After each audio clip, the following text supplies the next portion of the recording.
그동안 잘 지내셨는지요? 오늘은 요한계시록에 대해서 말씀을 함께 나누겠습니다. 이 요한계시록은 우리 신약 성경의 가장 마지막에 있는 책인데요. 우선 이 요한계시록이 태어나게 된 배경을 생각을 해 볼 필요가 있습니다. 그것이 바로 유대 묵시 문학이라고 하는데, 요한계시록은 이 유대 묵시 문화 속에 하나의 흐름으로 이어져 내려왔다고 볼 수가 있습니다. 몇 주 전에 이 묵시 문학에 대해서 간단히 설명드린 적이 있는데요. 구약 시대를 보면 예언자들의 황금 시대가 있었습니다. 그게 약 800년부터 500년까지 한 300년, 400년 동안 아주 탁월한 예언자들이 나타나게 되지요. 그런데 그 예언자들이 나타났던 때가 주로 위기의 때입니다. 이스라엘과 유다의 역사의 위기 때에 이 탁월한 예언자들이 나타나서 말씀을 전하지요. 그 예언자들의 시대 후반부에 나타난 현상이 바로 이 묵시의 현상입니다. 그래서 예언서를 보면 에스겔서, 다니엘서, 스가랴서 등의 이 묵시적인 형태의 말씀이 나오는 것을 볼 수 있습니다. 자, 이 묵시와 예언이 어떻게 다르냐?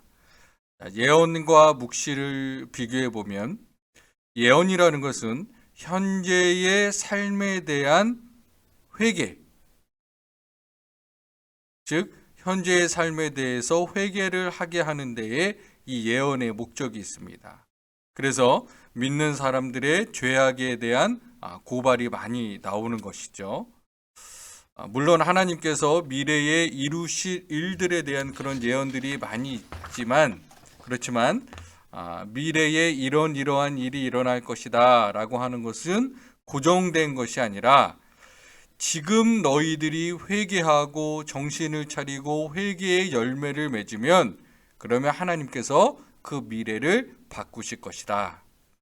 그래서 예언에는 그 미래가 어느 정도는 고정이 되어 있지만 확정이 되어 있지는 않은, 지금 어떻게 사느냐에 따라서 그 미래가 달라질 수 있는, 그래서 예언의 초점은 현재에 있는 겁니다. 예언이라는 말 자체를 보면 미래에 그 초점이 있는 것처럼 보이지만 사실은 미래에 대한 이야기를 하면서 현재의 삶에 대해서 초점을 맞추고 있는 것이죠. 반면에 묵시는 현재에 있는 사람들을 깨우치고 고발하고 회개하는 그런 기능보다는 믿는 이들을 격려하고 위로하고 고무하기 위해서 주어진 것이라는 것이죠. 그래서 이 묵시의 경우는 이 미래가 예언보다 훨씬 더 고정되어 있습니다. 자, 묵시에서는 미래를 바꿀 수가 없습니다. 이미 결정이 되어버린 것입니다. 하나님께서 이미 하시고자 하시는 일들을 작정하고 무슨 일이 있어도 이것은 일어나는 것입니다. 그런데 그 일에 대해서 미리 알고 용기를 가지라, 힘을 내라 라고 하는 그런 메시지가 바로 묵시라는 것이죠. 그래서 이 묵시의 상황은 주로 박해의 상황에서 주어진 것입니다. 이 예언이라는 것이 위기의 시대에 주어진 것이라면 묵시는 박해의 상황 속에서 주어진 것이라는 것이죠. 그렇기 때문에 이것이 성격이 좀 다르다는 겁니다. 그리고 묵시는 바깥의 사람들, 즉 안 믿는 사람들 혹은 믿는 사람들을 박해하는 사람들, 이런 사람들은 전혀 이해할 수 없는 상징과 환상과 비유로 가득 차 있죠. 그리고 내부의 사람들, 믿는 사람들도 이 묵시를 다 이해할 수는 없습니다. 바로 이것이 이제 묵시의 특징이라고 이야기할 수 있는데요. 특별히 신구약 중간기, 즉 말라기 예언자가 사라지고 그리고 세례 요한이 나타날 때까지의 그 400여 년의 기간 동안에 이 묵시 문학이 많이 쓰여졌습니다. 그것이 외경이라고 말씀을 드렸는데요. 그 위경들은 대부분 묵시적인 내용을 가지고 있습니다. 그래서 구체적으로 무엇을 말하는지 정말 꼭 집어서 말하기 어려운 그러한 비유와 상징과 그런 것들이 가득 찬 그런 묵시적인 책들이 많이 쓰였지요. 그래서 이 요한계시록은 이 묵시 문학의 흐름, 이 묵시 문학의 흐름 속에 있었다. 그래서 이 요한계시록과 유대 묵시록을 비교해 보면 유사한 점들이 많이 나타나죠. 물론 그 내용과 지향점은 다르지만 이러한 흐름 속에 있다는 것을 먼저 기억해야 됩니다. 자, 그러면 요한계시록의 저자는 누구냐? 자, 계시록 1장 9절에 보면 이렇게 말합니다. 예수 안에서 여러분의 형제요, 예수 안에서 환난과 그 나라와 인내에 여러분과 함께 더불어 참여한 사람인 나 요한은 하나님의 말씀과 예수에 대한 증언 때문에 pat모라는 섬에 갇혀 있게 되었습니다. 지금 이 요한이 자신에게 일어난 일들을 설명을 하는 것이죠. 그러면서 pat모 섬에 갇혀 있다가 하나님의 계시를, 묵시를 보고 그것을 적으라고 해서 지금 적고 있습니다. 라고 하면서 글을 쓰고 있죠. 그래서 이 요한이 누구냐? 지난 시간에 요한 서신에 대해서 말씀을 드린 것처럼 저자는 세베대의 아들 요한, 예수님의 제자 요한이었을 것이다 하는 것이 전통적인 입장이고요. 또 지금도 많은 사람들이 그렇게 믿고 있습니다. 그런데 조금 비판적인 사람들은 아마 세베대의 아들 제자 요한이었다기보다는 그의 영향을 받은 또 다른 요한이었을 것이다. 그런 주장도 있습니다. 그러나 요한복음과 요한서신과 요한계시록을 비교해 볼 때 일치하는 점들이 많이 있기 때문에 이것은 한 사람의 작품이다. 이렇게 믿는 것이 이제 다수가 믿고 있는 내용이죠. 그러니까 예수님의 제자 가운데 가장 오래 산 사람이 요한으로 알려져 있습니다. 이 요한계시록이 90년경에 쓰여졌지 않았을까 그렇게 보는데요. 그렇게 본다면 요한은 90세 이상을 산 예수님의 제자 가운데 가장 오래 산 사람이 되겠죠. 요한은 복음을 전파하다가 체포되어서 유배지인 pat모섬에 갇히게 됩니다. 그리고 그곳에서 기도하는 중에 환상을 보게 되죠. 그게 이제 1장 10절에 그 이야기가 나옵니다.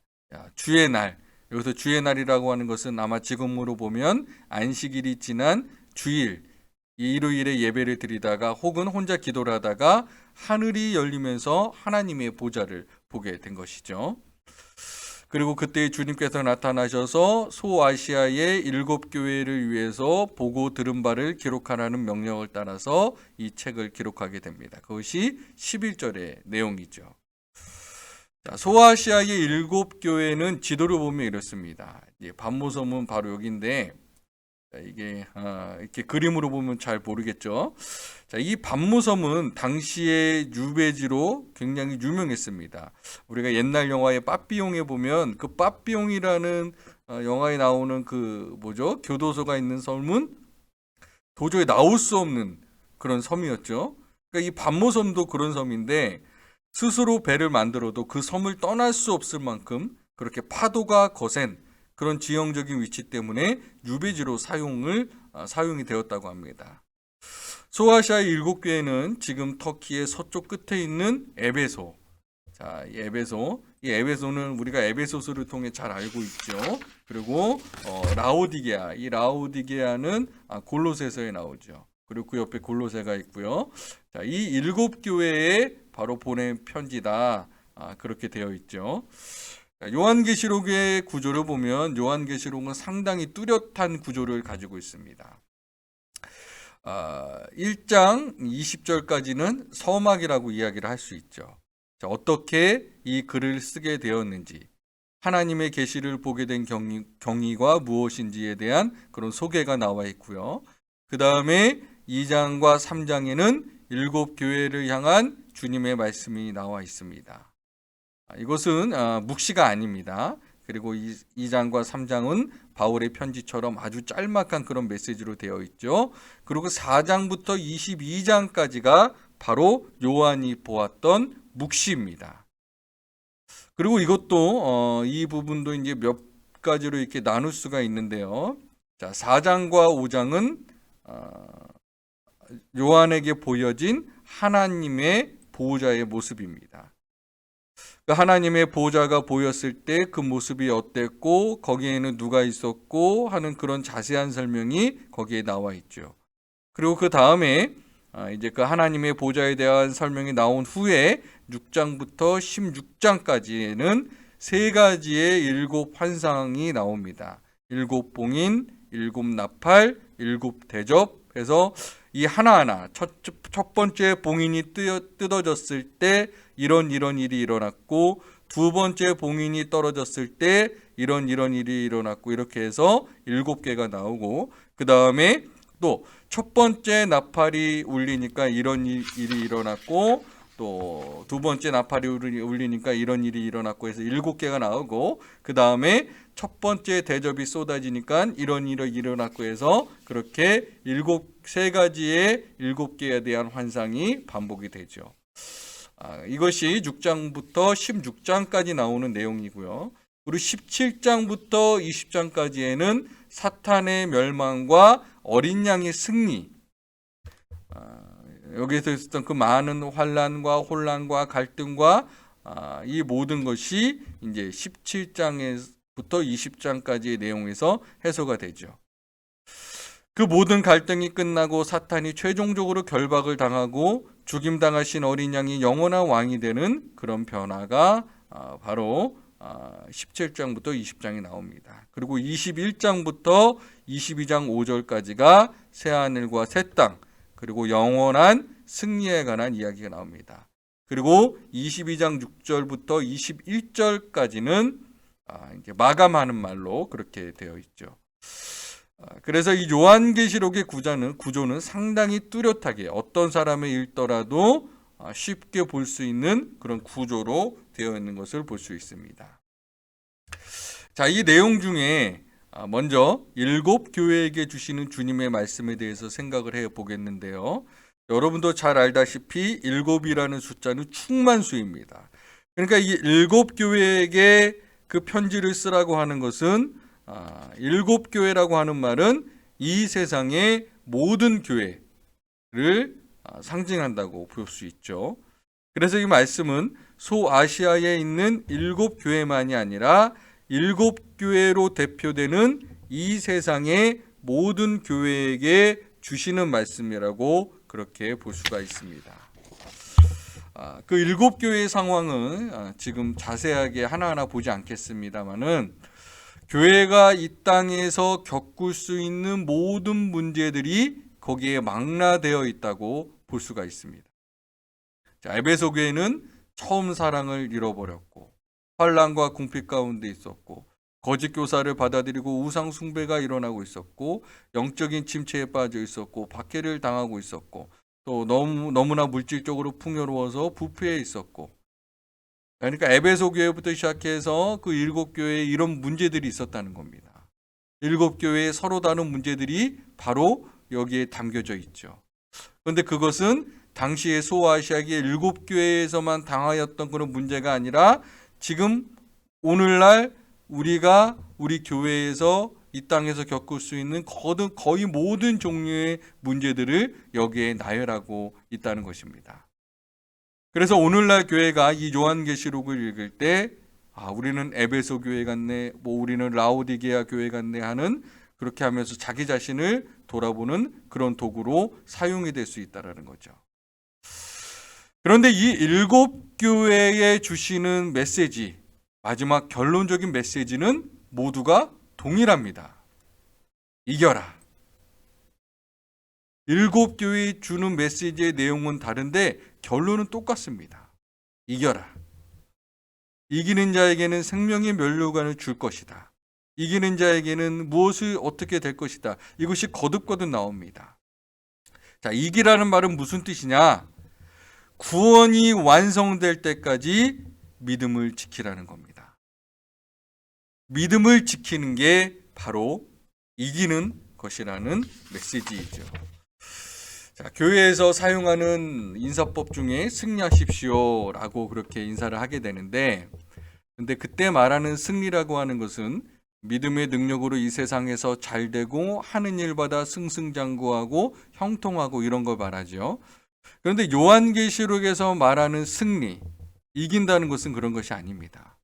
유혹과 부패와 고난과 이런 많은 어려움 속에서도 끝까지 믿음을 지키는 것. 이것이 이기는 것이다. 이것이 승리하는 것이다. 라고 말하고 있는 것이죠.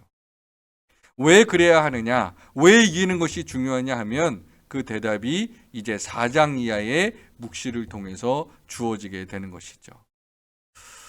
자, 이 4장 이하의 묵시의 중심의 메시지는 하나님이 다스리신다 입니다. 하나님이 다스리시기 때문에 박해와 고난을 견디고 끝까지 믿음을 지키라는 것이죠.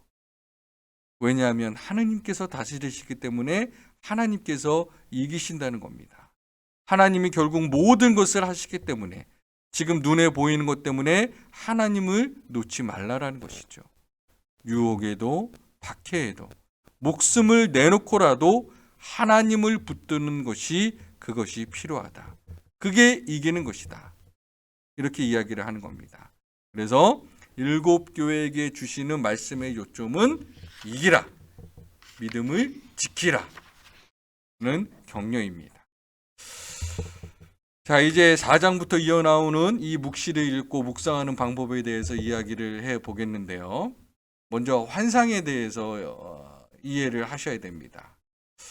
자, 뭐냐면 지금 이제 요한이 여기 이렇게 있습니다. 요한이 여기 이렇게 있는데 이 요한이 환상 속에서 뭔가를 보았습니다. 그리고 그것을 다 본 후에 요한이 그것을 종이에 적지요. 그리고 오늘 우리가 이 문서를 있습니다. 자, 이렇게 보면 이 묵시를 우리가 이해하는 게 왜 어려운지를 알 수가 있는데요. 첫째로 요한이 이제 뭔가를 봤습니다. 요한이. 근데 요한이 본 것은 이 땅에 있는 게 아니라는 것이죠. 그러니까 제가 어디를 가서 뭔가를 봤어요. 그러면 제가 여러분들에게 그것을 말씀드리면 여러분들이 제 이야기를 듣고 충분히 상상할 수 있죠. 그리고 저는 그것을 상당히 상세하게 자세하게 그리고 비교적 정확하게 제가 무엇을 봤는지 설명할 수가 있습니다. 뭐 제가 이제 시카고에 가서 어떤 건물, 빌딩이 유명하죠. 어떤 건물을 봤는데 그 건물이 몇 층이고 그 건물이 외관상 어떻고 뭐 그런 것들을 이야기하면 여러분들도 건물에 대한 것을 이 땅에서 보았기 때문에 그 건물에 대해서 상상을 할 수 있다는 겁니다. 그런데 지금 요한이 보았던 이 환상이라고 하는 것은 이 세상에서 볼 수 있는 것이 아니라는 거죠. 이 세상에서 경험할 수 있는 것이 아니라는 겁니다.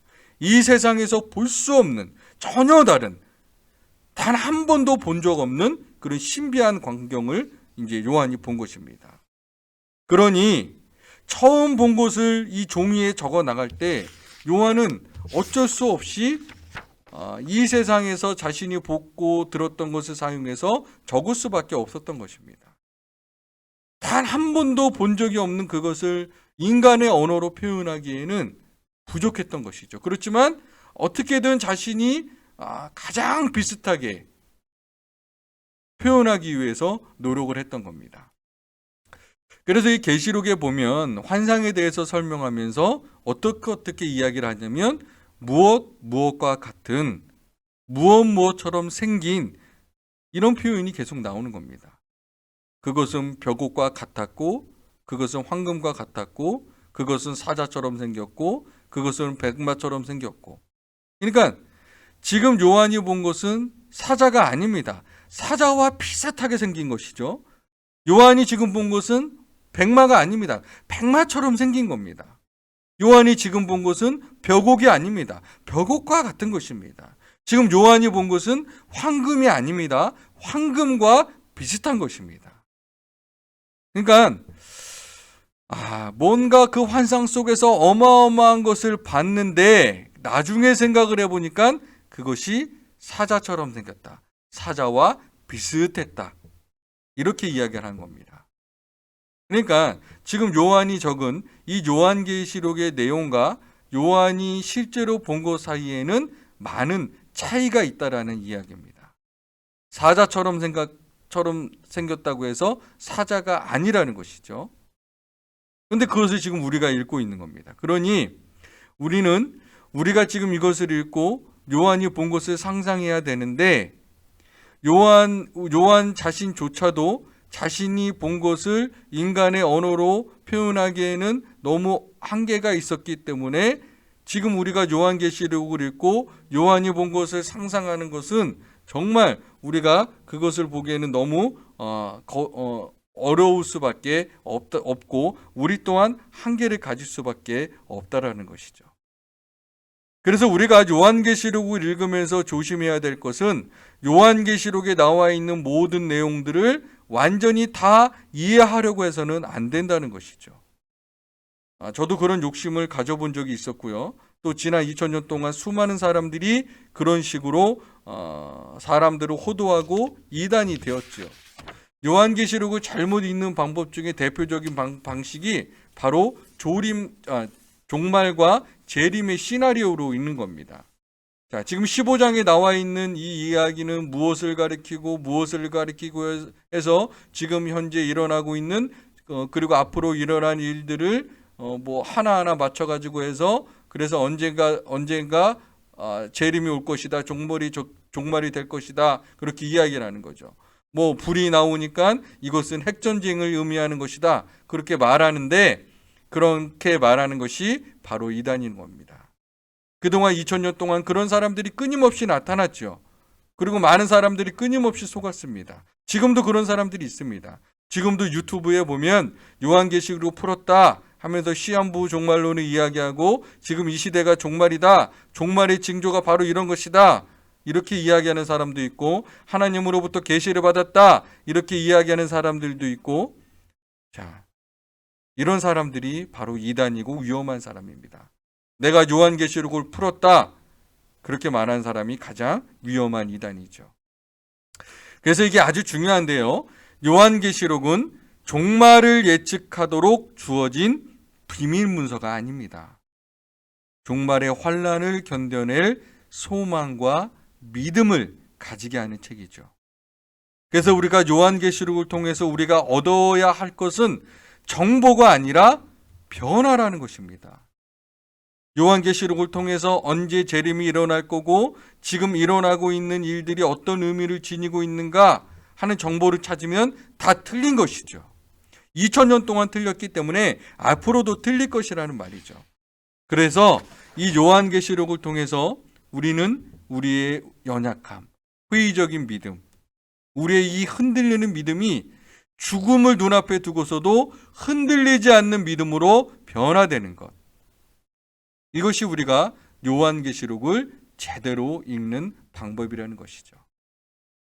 그래서 비유하자면 요한계시록은 환경훼손을 고발하는 미술 전시회와 같은 것입니다. 우리가 미술 전시회에 가서 환경훼손으로 인해서 일어날 일들을 보면서 우리가 그 그림을 보게 되면 정말 사람들로 하여금 뼈저리게 느끼게 하는 그런 그림들이 있다는 것이죠. 그것을 감상하러 온 사람들은 그 그림들을 하나하나 보면서 정말 이 지구가 위기에 처해 있구나, 우리 자손들이 제대로 건강하게 살려면 우리 시대의 환경을 지켜야 하겠구나, 그런 깨달음을, 그런 자각을 받고 나온다는 것이죠. 요한계시록에 나와 있는 이 환상들을 우리가 보면서 읽어가면서 얻어야 할 게 바로 그런 것이라는 것이죠.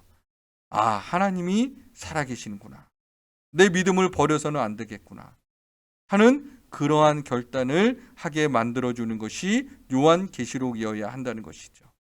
그래서 끝까지 이기도록 만들어주는, 끝까지 이길 수 있는 믿음을 가지는 것이 이 요한계시록을 제대로 읽는 것이다. 자, 요한계시록에는 세 가지의 메시지가 있습니다. 이 요한계시록을 읽으면서 이 세 가지 메시지를 거듭거듭 확인해야 되는데요. 첫 번째는 믿는 자에게는 환난이 있다. 고난과 박해를 이상히 여기지 말라 라고 하는 것이 바로 요한계시록의 첫 번째 메시지입니다. 지금 한국교회의 강단에서는 소위 믿으면 만사형통한다, 복을 받으면 우리가 번영하게 된다, 이런 식으로 복음을 전해 놓았죠.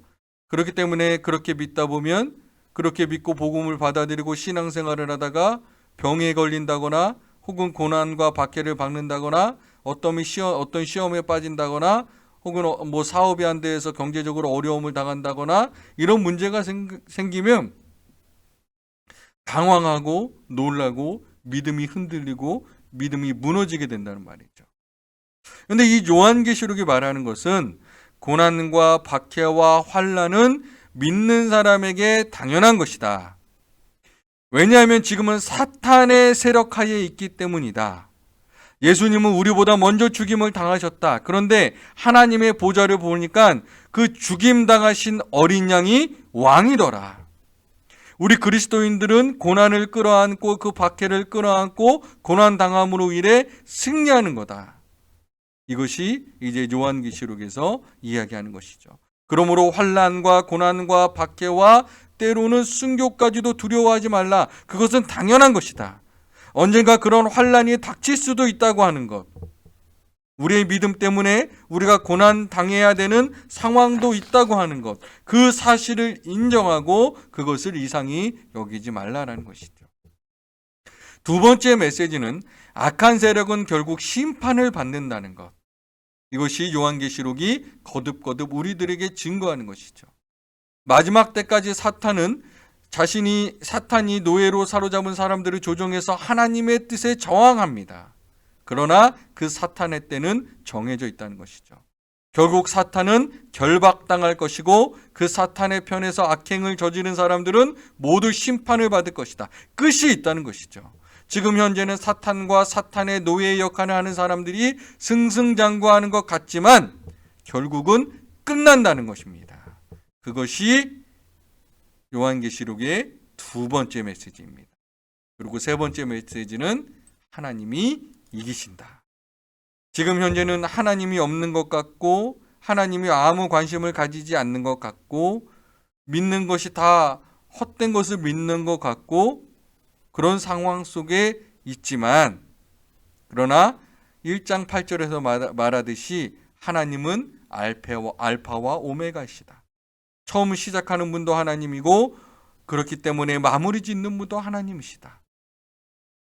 그래서 결국은 하나님이 이기시고 하나님이 모든 것을 새롭게 하실 것이다. 21장 5절에 나오는 결국 이 모든 것이 새로워지는 것은 하나님이 하시는 일이지 사람이 하는 일이 아니다. 지금 이 혼란, 이 모든 어려움들은 반드시 바로잡힐 날이 올 것이다. 그것은 하나님이 하신다. 하나님이 이기신다. 그러니 믿음을 버리지 말고 끝까지 지키라. 이것이 세 번째 메시지이죠. 이 세 가지 메시지를 마음속에 새기면 그러면 어떠한 상황 속에서도 흔들리지 않는 그런 믿음을 가질 수 있게 되는 겁니다. 마지막으로 이 요한계시록이 성경 안에서 가지는 위치에 대해서 말씀을 드리겠는데요. 창세기 1장부터 3장은 요한계시록 20장부터 22장까지의 말씀과 서로 상응을 하는데 이게 참 기가 막힙니다. 창세기 1장, 2장은 에덴의 창조, 창세기 3장은 사탄의 출현과 인간의 타락을 그리고 있죠. 자, 그리고 창세기 4장부터 말라기까지는 인간의 죄의 역사, 인류의 역사가 어떻게 무너져 가는지, 그리고 신약에 와서 마태복음부터 요한계시록 19장까지는 인간의 죄에 대한 심판의 이야기죠. 그리고 요한계시록 20장은 사탄의 멸망하고 완전히 멸망하는 이야기와 그리고 요한계시록 21장과 22장은 에덴이 회복되는, 그래서 이 태초에 에덴의 창조가 마지막 새하늘과 새 땅으로 회복이 되는 내용을 가지고 있죠. 그래서 성경 전체를 보면 이 이야기의 흐름이 쭉 어두워졌다가 다시 밝아지는 그런 빛으로 나오게 되는 그런 느낌을 받게 됩니다. 자, 이것이 제가 성경의 형성 과정 말씀드릴 때 언급한 것처럼 성경이라고 하는 것은 한 사람이 쓴 게 아니죠. 한 사람이 썼다면 이 기가 막힌 아이디어를 한 사람이 창조해냈다고 볼 수 있죠. 그러나 이게 한 사람이 쓴 게 아니라 적어도 30명이 넘는 그런 저자들이 적어도 1500년 동안 그런 기간 동안 쓴 것이 묶여져서 교회 안에서 읽혀지면서 그러면서 이것이 성령의 영감으로 된 것이라고 인정을 받고 그리고 묶여져서 그래서 먼저 구약 성경 39권이 묶이고 그리고 한 300년 후에 신약 성경 27권이 묶이고 이것이 신구약 성경으로 하나로 통째로 묶여진 것이 그 후의 일이죠. 그런데 그렇게 오랜 세월에 거쳐서 만들어진 편집된 성경이 이렇게 처음과 끝이 서로 상응을 하면서 알파와 오메가의 신 하나님의 창조와 그리고 마지막 예수 그리스도의 재림을 통해서 모든 것이 회복되는 이러한 이야기로 이어져 오는 것을 보면 이 성경은 우연의 산물도 아니고 인간의 창작물도 아니라는 사실을 다시 한번 확인하게 되는 겁니다. 그래서 이 성경의 신비에 대해서 다시 한번 그 비밀에 대해서 놀라게 되는데요. 자, 오늘 말씀을 여기까지 하고요. 제가 앞서 말씀드린 이 세 가지의 진리를 따라서 흔들리지 않고 환난을 끝까지 감당해내고 끝까지 이길 수 있는 믿음, 죽음도 두려워하지 않을 수 있는 그런 믿음에 이를 수 있기를 바라면서 우리는 이 계시록을 읽어 나가야 되는 것입니다. 부족한 강의 끝까지 경청해 주셔서 감사드립니다.